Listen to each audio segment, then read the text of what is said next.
വർഗീയ കാർഡുകൾ ഇറക്കി വിദ്വേഷവും വിവേചനവും പ്രചരിപ്പിച്ച വോട്ട് പിടിക്കാനുള്ള ബിജെപിയുടെ തന്ത്രം ഇനി വിലപ്പോവില്ലെന്ന് പാണക്കാട് മുനവർലി തങ്ങൾ. നെല്ലായിൽ UDF തെരഞ്ഞെടുപ്പ് പൊതുയോഗത്തിൽ സംസാരിക്കുകയായിരുന്നു അദ്ദേഹം.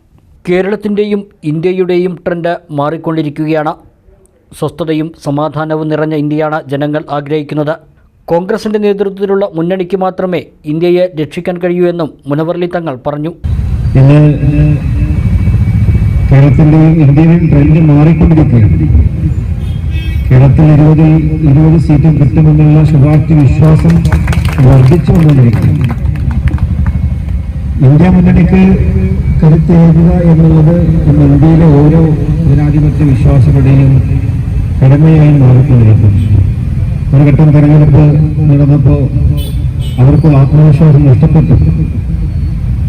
ഇനി വർഗീയ കാർഡുകൾ ഇറക്കിക്കൊണ്ട് എങ്ങനെയെങ്കിലും വിദ്വേഷവും അതുപോലെ വിവേചനമുണ്ടാക്കി അവർ നടത്തുന്ന ഈ ഒരു പ്രചരണായുധം അത് വീണ്ടും ഉപയോഗിക്കപ്പെടുകയാണ്. ജനങ്ങളെ മടുത്തിരിക്കുകയാണ്. സ്വസ്ഥത നിറഞ്ഞ ഒരു ഇന്ത്യയെയാണ് ജനങ്ങൾ ആഗ്രഹിക്കുന്നത്. നമ്മൾ ഭയപ്പാടോടുകൂടി ജീവിച്ചുകൊണ്ടിരിക്കുന്ന കാര്യങ്ങൾ അതിന് അവസാനം വേണമെന്ന് എല്ലാവരും ആഗ്രഹിക്കുകയാണ്. പക്ഷെ ഇന്ന് ആഗ്രഹം സഫലീകരിക്കാൻ സാധിക്കുമെന്നുള്ളൊരു ആത്മവിശ്വാസം നമുക്കുണ്ട്. രാഹുൽ ഗാന്ധിയുടെയും ഇന്ത്യൻ നാഷണൽ കോൺഗ്രസിന്റെ നേതൃത്വത്തിൽ ഒരു മുന്നണിക്ക് മാത്രമേ നമുക്ക് ഇന്ത്യയെ രക്ഷിക്കാൻ നമുക്ക് സാധിക്കുകയുള്ളൂ. ഭരണഘടനയെ മാറ്റിമറിക്കാനാണ് ബിജെപിയുടെ നീക്കമെന്നും പാർലമെന്റിൽ വലിയ ഭൂരിപക്ഷം ലഭിച്ചാൽ അവർ അത് ചെയ്യുമെന്നും യോഗം ഉദ്ഘാടനം ചെയ്ത മുസ്ലിം ലീഗ് സംസ്ഥാന ജനറൽ സെക്രട്ടറി PAM സലാം പറഞ്ഞു. ഈ നമ്മൾ പറഞ്ഞ ഭരണഘടനാ തത്വങ്ങൾ, ഭരണഘടനയുടെ അടിസ്ഥാന മൂല്യങ്ങൾ അത് മാറ്റിമറിക്കുന്നതിൽ മാത്രമാണ് ശ്രദ്ധ. BJPയുടെ ആദരണീയരായ ദേശീയ നേതാക്കൾ പറഞ്ഞെന്താണെന്നറിയോ?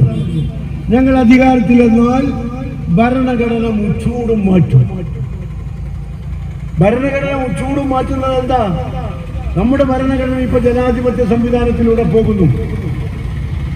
ജനങ്ങളെ ഭരിക്കാൻ ജനങ്ങൾ തെരഞ്ഞെടുക്കുന്ന ജനങ്ങളെ നിശ്ചയിക്കുന്നു.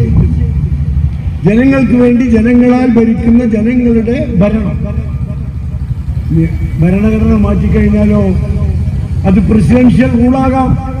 അമേരിക്കയിലുള്ളതുപോലെ പാകിസ്ഥാനിലുള്ളതുപോലെയൊക്കെ പട്ടാളത്തിന്റെ പിന്തുണയോടുകൂടി ഏകാധിപത്യ കമ്മ്യൂണിസ്റ്റ് രാജ്യങ്ങളിലൊക്കെയുള്ള പോലെ ഏകാധിപത്യ സ്വച്ഛാധിപത്യ രാജ്യമായി മാറാം. മനുഷ്യന്റെ പ്രാഥമിക പൗരാവകാശങ്ങളും മൗലികാവകാശങ്ങളും നിഹനിക്കപ്പെടാം. അതൊക്കെ മാറ്റിമറിക്കാം.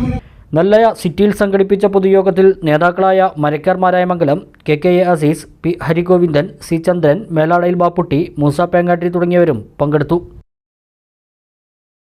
നിവ gold, diamonds and platinum, Cherpulassery and Ottapalam.